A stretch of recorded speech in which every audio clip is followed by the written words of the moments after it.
Hello दोस्तों, IITI electrician में आपका स्वागत है। चलिए दोस्तों, बात करते हैं 5 फरवरी 2022 में पूछे जाने वाले IITI इलेक्ट्रीशियन के मोस्ट इंपोर्टेंट क्वेश्चन के बारे में।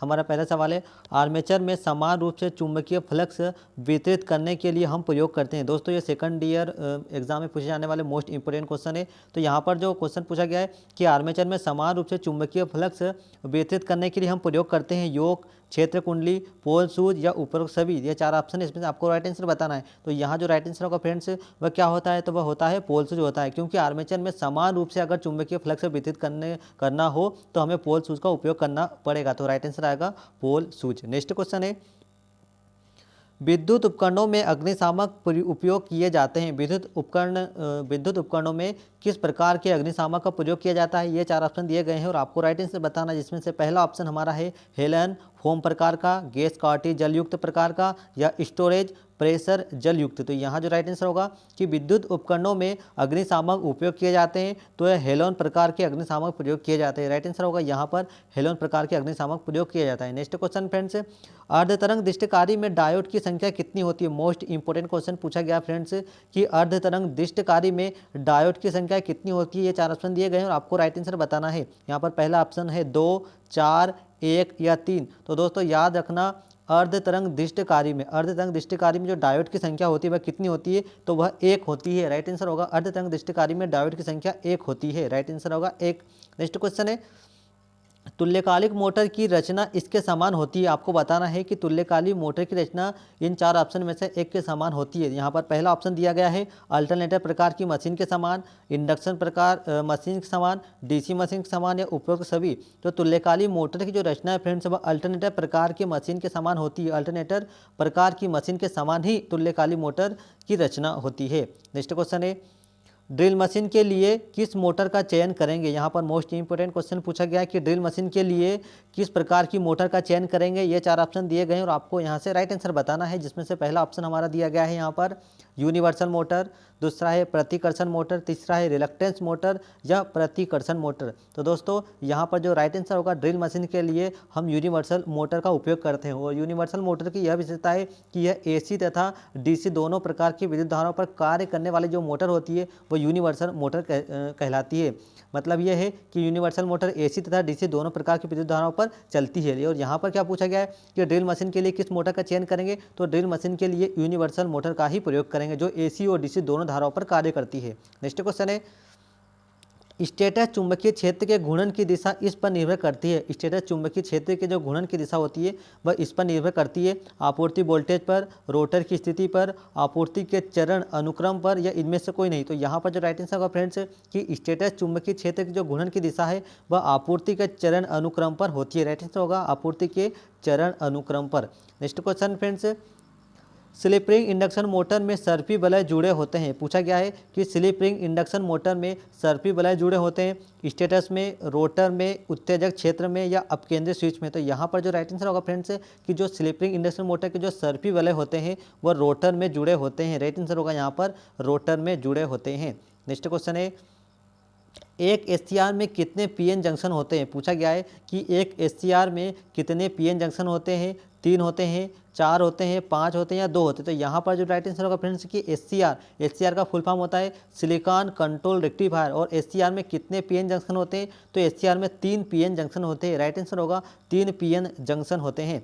Next question friends, armature slot प्रति पोल की संख्या किसके बराबर होती है। पूछा गया है कि आर्मेचर स्लॉट प्रति पोल की संख्या किसके बराबर होती है, कॉइल पिच के, पोल पिच के, उपरोक्त दोनों, या इनमें से कोई नहीं। तो यहाँ पर जो राइट आंसर होगा फ्रेंड्स कि आर्मेचर स्लॉट में प्रति पोल की जो संख्या होती है वह पोल पिच के बराबर होती है। राइट आंसर होगा पोल पिच के बराबर होती है। नेक्स्ट क्वेश्चन है, निम्नलिखित कारकों में से कौन सा कंडक्टर के प्रतिरोध को बदल नहीं सकता है। पूछा गया है कि निम्नलिखित कारकों में से कौन कंडक्टर के प्रतिरोध को बदल नहीं सकता है। ये 4 ऑप्शन दिए गए हैं और आपको राइट आंसर बताना है, जिसमें से पहला हमारा ऑप्शन है लंबाई, द्रव्य, वोल्टेज या तापमान। तो यहाँ पर जो राइट आंसर होगा फ्रेंड्स वह क्या होगा, वह होगा वोल्टेज। नेक्स्ट क्वेश्चन है, फ्लक्स घनत्व की एसआई इकाई क्या है। पूछा गया है कि फ्लक्स घनत्व की एसआई इकाई क्या है फ्रेंड्स। ये 4 ऑप्शन है, इसमें से आपको राइट आंसर बताना है। तो फ्लक्स घनत्व की पहला इकाई क्या है, पहला ऑप्शन है जिसमें से मैक्सवेल, वेबर, टेस्ला या इनमें से कोई नहीं। तो यहाँ पर जो राइट आंसर होगा फ्रेंड्स, फ्लक्स घनत्व की जो एसआई इकाई है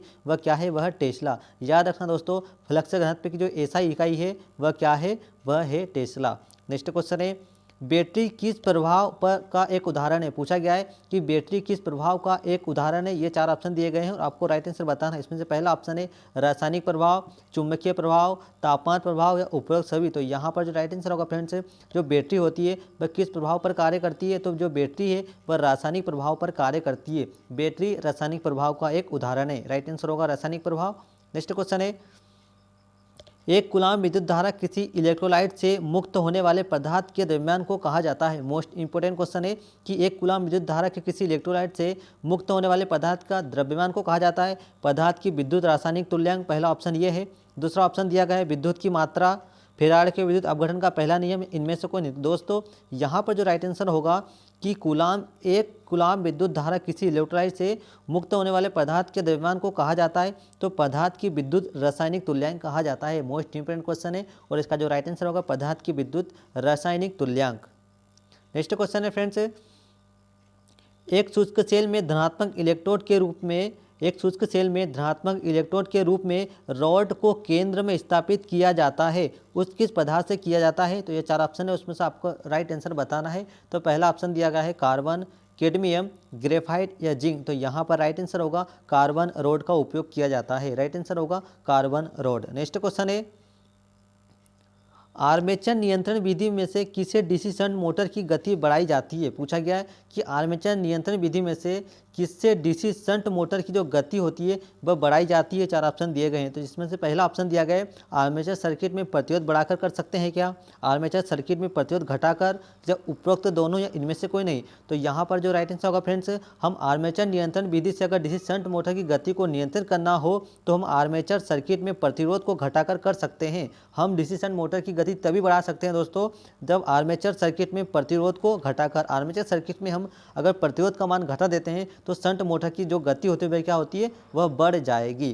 नेक्स्ट क्वेश्चन है, जैसे जैसे डीसी जनरेटर की गति बढ़ेगी प्रेरित वोल्टेज होगा। पूछा गया है कि जैसे जैसे डीसी जनरेटर की जो गति बढ़ेगी तो प्रेरित वोल्टेज क्या होगा, बढ़ेगा, घटेगा, नहीं बदलेगा या इनमें से कोई नहीं। तो यहाँ पर जो राइट आंसर होगा, क्योंकि यहाँ पर क्या होगा, राइट आंसर बढ़ेगा, क्योंकि जैसे जैसे जनरेटर की गति हमको बढ़ाना है तो प्रेरित वोल्टेज भी क्या होगा, प्रेरित वोल्टेज भी बढ़ेगा। तो राइट आंसर होगा यहाँ पर बढ़ेगा। नेक्स्ट क्वेश्चन है फ्रेंड्स, विद्युत रोधकता के निम्न वर्गों में से किस में उच्च तापमान सहन करने की क्षमता है। विद्युत रोधकता के निम्न वर्गों में से किस में उच्च तापमान सहन करने की क्षमता है। वर्ग ए, वर्ग सी, वर्ग बी और वर्ग एच। तो यहाँ पर जो राइट आंसर आएगा फ्रेंड्स, जो वर्ग सी है वह उच्च तापमान सहन करने की क्षमता होती है। राइट आंसर आएगा वर्ग सी। नेक्स्ट क्वेश्चन है, आरसीसीबी का प्रयोग आमतौर पर किससे सुरक्षा के लिए करते हैं। तो पहला ऑप्शन दिया गया अर्थ लीकेज धारा, दूसरा ऑप्शन है फ्रेंड्स यहाँ पर अति शक्ति धारा, अति वोल्टता या अति धारा। तो यहाँ पर जो राइट आंसर होगा फ्रेंड्स, याद रखना कि आरसीसीबी का प्रयोग आमतौर पर किससे सुरक्षा के लिए करते हैं, तो अर्थ लीकेज धारा से सुरक्षा के लिए हम करते हैं। तो चलिए दोस्तों, आपको हमारा वीडियो कैसा लगा कमेंट्स का जरूरत है। आप चैनल को सब्सक्राइब नहीं किया फ्रेंड्स, सब्सक्राइब जरूर करें। थैंक यू, मिलते हैं अगले वीडियो में।